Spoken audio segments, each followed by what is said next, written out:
Excuse me, any problem? Problem মানে অনেক বড় প্রবলেম। আচ্ছা আপনিই বলুন, আমার রেট কি কখনো 500 টাকা হয়?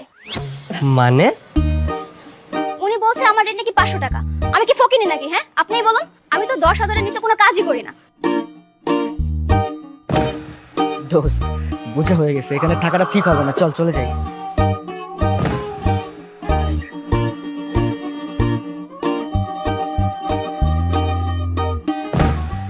কেমনি কি ভাই, এই মেয়ে সেই মেয়ে, আমি তো ভাবতেই পারছি না। মনে রাখবি, বিয়ে হোক আর জন্মদিন, আমাকে দিয়ে কখনো যদি ডেকোরেশন করানোর প্ল্যান থাকে মিনিমাম 10,000 টাকা দিতে হবে। এটা হচ্ছে লামহা ইভেন্ট ম্যানেজমেন্ট কোম্পানি। এখানে আর যাই হোক গ্রামে সস্তা সার্ভিস দেওয়া হয় না।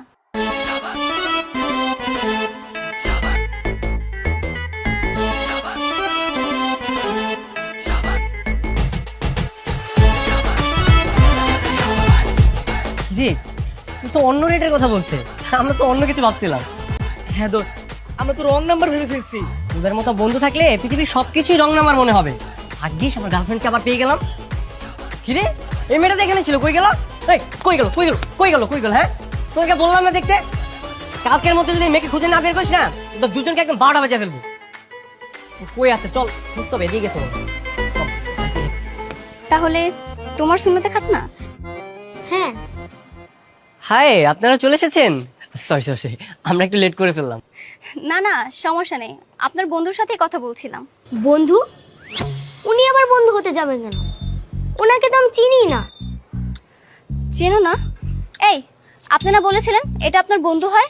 ও আসলে হয়েছে কি, ও হচ্ছে আমার দূর সম্পর্কের বন্ধুর আত্মীয়। আপনার দূর সম্পর্কের বন্ধু রাখতে হলে ওরা আমার সাথে কন্ট্যাক্ট করতো, আপনি কেন কন্ট্যাক্ট করেছেন? ওই যে গতকালকে আপনাকে বলেছি না, প্রেমে পড়লে মানুষ কত কিছুই করে। মানে কি? আপনি কি লামহার প্রেমে পড়েছেন নাকি? না মানে ওই আর কি। ভুলেও না, এইসব চিন্তা ভাবনা আপনি ভুলেও করবেন না। দেখছিলেন তো সেদিন রাস্তায় ছেলেদেরকে কিভাবে পিটাচ্ছিলাম। আমার সাথে কথা বলতে আসলে একদম ভেবে চিন্তে তারপর কথা বলতে আসবেন। আচ্ছা বাবা, বুঝতে পেরেছি, ওসব কথা বাদ দেন না। এখন বলেন তো ডেকোরেশনের প্ল্যানটা কি? প্যান্ডেল কি পুরো ছাদেই হবে? আর স্টেজটা কোন দিকে হবে? কিসের প্যান্ডেল? এই কিসের স্টেজ? হ্যাঁ, এই বুঝলাম না, কি মাথা মাথা খারাপ নাকি?